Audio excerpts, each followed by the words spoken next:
You might have noticed by now, my friends, that I'm a very reflective man, curious and inquisitive, and I have to admit, a very nosy man at times. Something that, definitely inherited. But every now and then, maybe every, 6 months, maybe every year, there are certain people that I've been friends with in the past and that I've worked with that I kind of like to do a little bit of cyber stalking and see what these people are up to. And I went onto the website of the longest standing job that I had. I was there for 8.5 years, and they were long years. And most of the people that worked for this company have now gone to pastures new, because shortly, a few years after I left, the family that owned the business sold up, and the company's now in different premises, and the whole structure has changed. But there are a couple of desperate, a couple of hangers-on, who have been given new bullshit job titles. And my ostensible supervisor is still there. And she's featured in a section.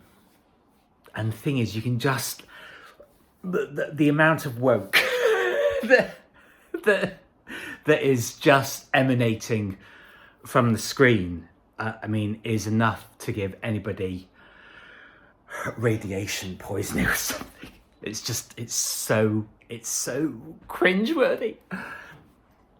But this woman, not a lady, definitely not a lady, has a bio in this section of the website that's dedicated to the women of said company, and how women are blazing a trail, making things different. And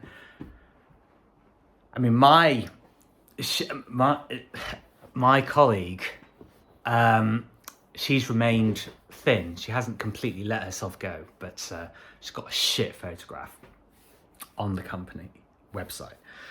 All of the others, you can just smell the obnoxiousness. And she was obnoxious. There's very few people that I genuinely say this about, but she's probably the absolute worst person that I've ever worked with. And I really did genuinely laugh out loud, because when I found this profile of hers, she said, my daily goal is simple. To lead with kindness. And this woman is the least kind, the least open person that you could ever have the misfortune to meet. She was, I stayed there for 8.5 years, and I know I'm being incredibly critical here, but don't live by lies. Live not by lies, my friends. Be genuine, be authentic, because the lies that you tell and the lies that you may put out to the world, they always come back at you, always, in one way or another. You can't escape the effects of, and the results, the consequences of what you do. They come to bite you in your ass one way or another if you lie.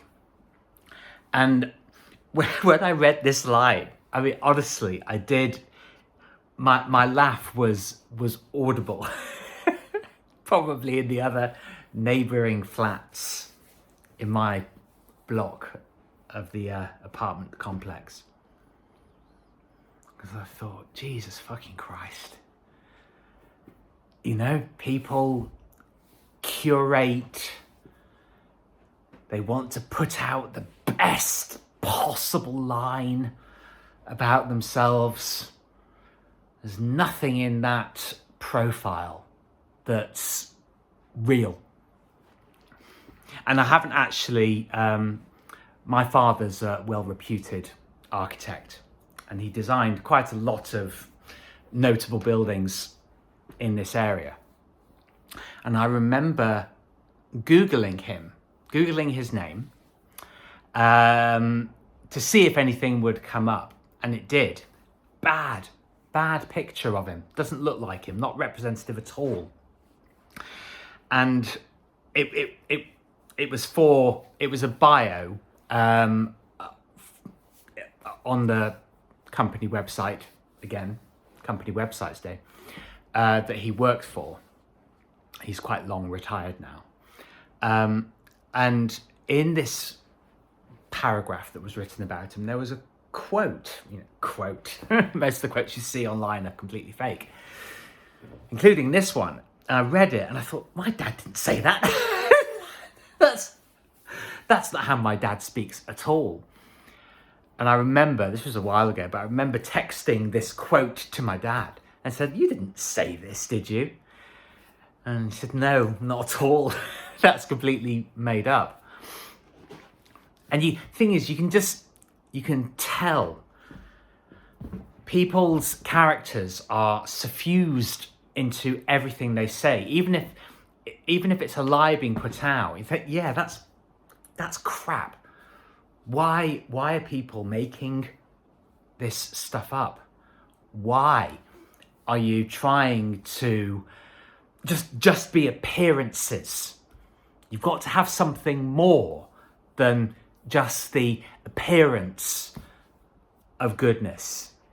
You can't, your actions have to carry more weight and character than, this sort of précis, this blurb about you online.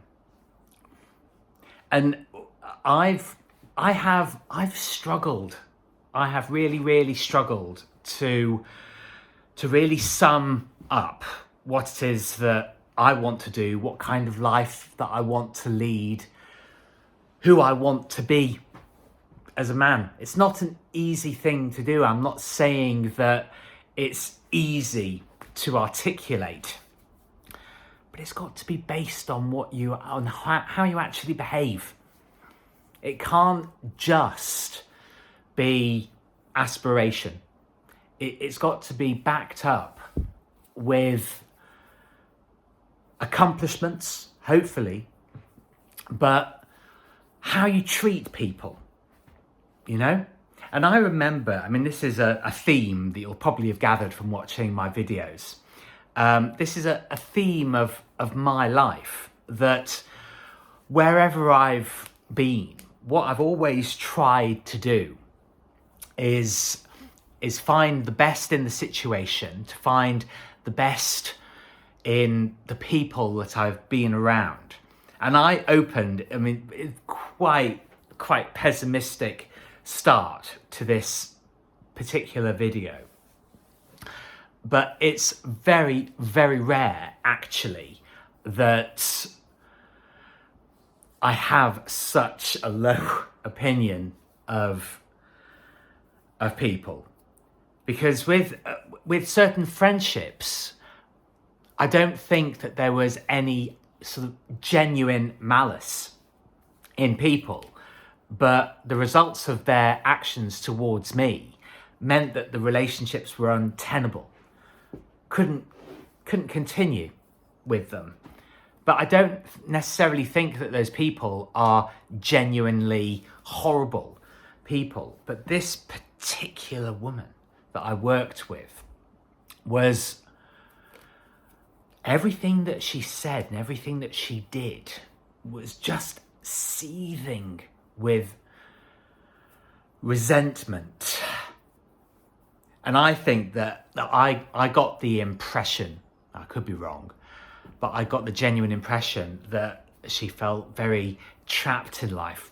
And I think this is all of my efforts, the various coaches that I've worked with and working with the therapist that I'm working with now, all of it is to actually unlock what is authentically and uniquely me. What's my intrinsic character? You know, the way that I am meant to put myself forward. And I just felt, I mean, that whole company, not just that colleague, but that whole company, the atmosphere was, I mean, it started out a bit lighter, but it became, as time went on, very, very heavy and constricting and artificial.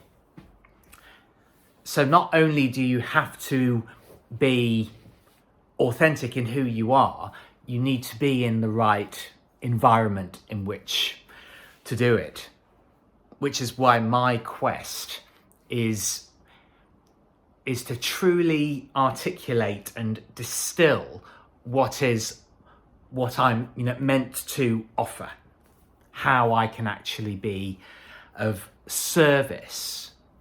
Because there's nothing wrong with service, there's nothing wrong with helping other people, but obviously it has to be a mutually beneficial agreement.